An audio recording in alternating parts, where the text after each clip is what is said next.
Start by condemning in its totality the conduct of the elections yesterday and outrightly call for the total cancellation of the election because that was not an election.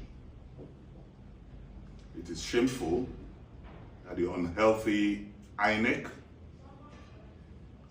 refused to realize, ameliorate, or palliate the problems they created in the last presidential and governorship elections. Yesterday, in 5 local governments of the Central Senatorial District in Kogi State, there was no election in any. Surprisingly, accreditation was done manually. The beavers was not used. Prepared result sheets manifested even before accreditation took place.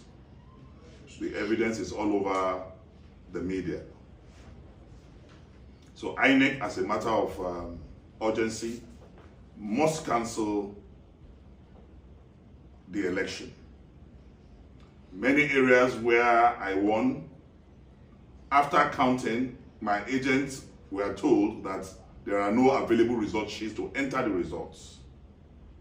And we have evidence to back up this assertion.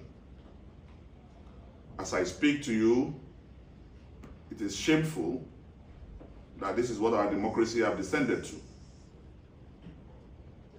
INEC have manifested more than ever before that they cannot be trusted, they are biased, they are compromised, and they cannot be a neutral umpire.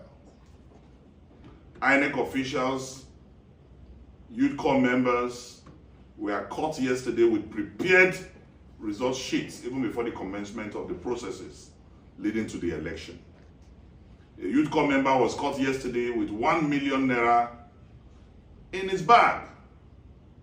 Complete 1 million naira with a prepared results already. There was deliberate suppression of my votes in Lokoja and Kogi local government. This was deliberately done by Yaya Bello and the APC to make sure that even in their orchestrated arrangements, I don't come second, because they do believe that there will be a second ballot. And they believe that if there's a second ballot, I have tremendous influence and support in the central, and I can build an inroad in the east. So they will prefer any other person to come second who will find it difficult to have support in the central and in the west. So with these various malpractices that have bedeviled this election, I call for the total cancellation of this election. I call for a total repentance from INEC, where we will now conduct a credible poll. I am not perturbed, I am not worried, I am not disturbed. To the glory of God, I am okay. But it is just pathetic, and I sympathize with the people of Kogi State. I sympathize with the people of the Federal Republic of Nigeria, and I weep for our country. I weep for generations yet unborn, that in the 21st century, you have an umpire, you have an INEC that is biased. You will be shocked, as I am, that after all the promises by Mahmoud Yakubu, that Mahmoud Yakubu cannot wash his hands out of this calamity. There is no way Yaya Bello and the APC will have access to sensitive INEC documents without the collaboration of the highest level in INEC. They had result sheets before the election. These result sheets are supposed to be in the CBN. They are sensitive material that should not be tampered with. So how did APC gain access to ballot papers? How did they gain access to original result sheets? It shows that we have no INEC, we have no umpire, we only have an institution that is hiding fraud, that is hiding corruption, and that is aiding rigging. And this particular rigging I have never seen in my life. I have seen digital rigging. I have seen snatching of ballot papers. I have seen writing of results. But this particular system of rigging in Kogi State election yesterday is legendary. It is scientific. It is well planned, well orchestrated, but poorly implemented. The implementation is myopic, is porous, is parochial. It displays intellectual stagnancy because their life expired before even it was pronounced. I call on the security agencies who apparently did very well yesterday. I applaud the security agencies for maintaining peace, though the strategy of APC in Kogi election was not violent, because they found out that that may not aid their intended corruption.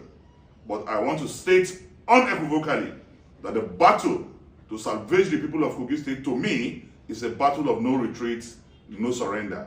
And we have not heard the end of this yet, because I will fight this with the last blood in my vein. We will fight it to the latter. The people's mandate must be realized, and we will not allow Yaya Bello to have a third term. It is not possible. Yaya Bello cannot have a third time through a proxy. The people's mandate, the people's wish in this state must be fulfilled. This is not the wish of the people, and I say that we will not allow this to stand. We will wait to see what INEC will do. We will wait to see what INEC and what the reaction of INEC will be. But if they do not carry out ameliorations, we as citizens of this country, within the confines of the law, we will prove that power truly belongs to the people. This is not the end of it. I thank you, Kogites. I thank you, those who came out to vote for me yesterday, but I will try to defend your votes. We will make sure that this satanic manifestation is not allowed to stand. That's my situation room just released.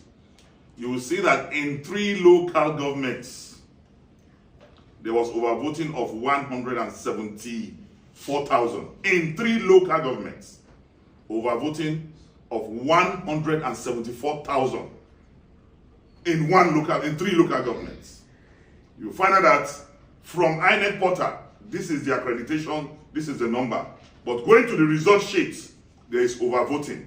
And in 3 local governments, we computed overvoting in the central of 174,000 in 3 local governments. This is wicked, this is nefarious, this is barbaric, and it's unacceptable. INEC is the bane of our development as a nation. And this is the time for Nigerians to rise and make sure that for the first time, we will, through legitimate process, change the leadership of INEC and then restructure INEC. Sir?